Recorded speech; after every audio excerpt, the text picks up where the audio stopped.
If I wanted to fuck a girl, I'd fuck a girl. You're a chick. How often do you cross-dress? You're nothing but pussy. I don't date fags with painted nails. You are cute, but you're such a bottom. No femmes. I'm not into femmes. Not into femmes.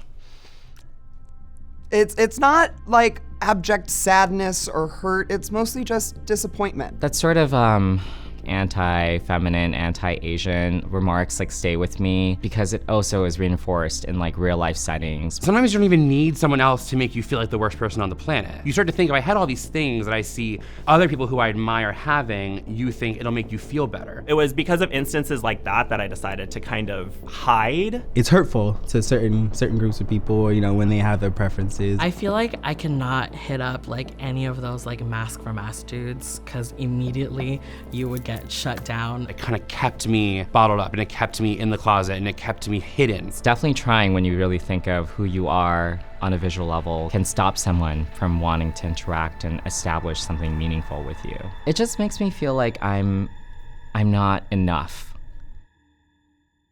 If you're not nice, just leave me the fuck alone. You don't feel better, you don't get better, you don't love yourself more by making other people feel like shit. Toxic masculinity going on. Guys have to like let that shit go. We're all queer here. You don't necessarily have to understand something intellectually in order to respect it. If I tell you I'm non-binary, you can just say, okay, cool. No one cares if it's not your preference. If you want to hide behind the word preference, that's fine, but no one wants to hear it. That doesn't mean, oh, well, my preference is not black guys, so I guess I just can't change that. I'm talking about things like my big toe is the same size as my pinky toe. That you can't change, so get over it. But the fact that you have hate in your heart, you can always change.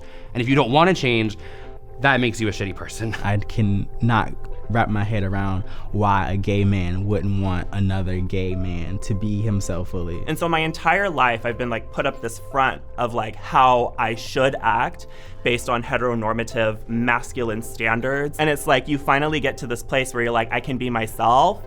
But then it's like, actually not. We don't like boys who wear pink still. We don't like boys who have perfect eyebrows. So it just kind of goes to show a lack of support that I have within my own community. You know, this group of people that is supposed to be just inherently my allies. We as a people have to like reel it in, like, like bring it back. I want people to interact the way that they would if they knew that that was gonna be like a lifelong friend. You don't have to be nice to everybody, you don't have to like everybody, but you don't have to be mean. Just let people be, you know, if he wants to be flamboyant as hell, let him be flamboyant as hell. Maybe it doesn't have to be your cup of tea, but you don't have to shame him. You don't have to disrespect him for being who he wants to be. The best advice I could give for someone who's going through similar circumstances as I am is to have a very positive inner dialogue with yourself. The other noises and the other voices will eventually drown out. You don't need to single-handedly save the world. If somebody's sending you crap,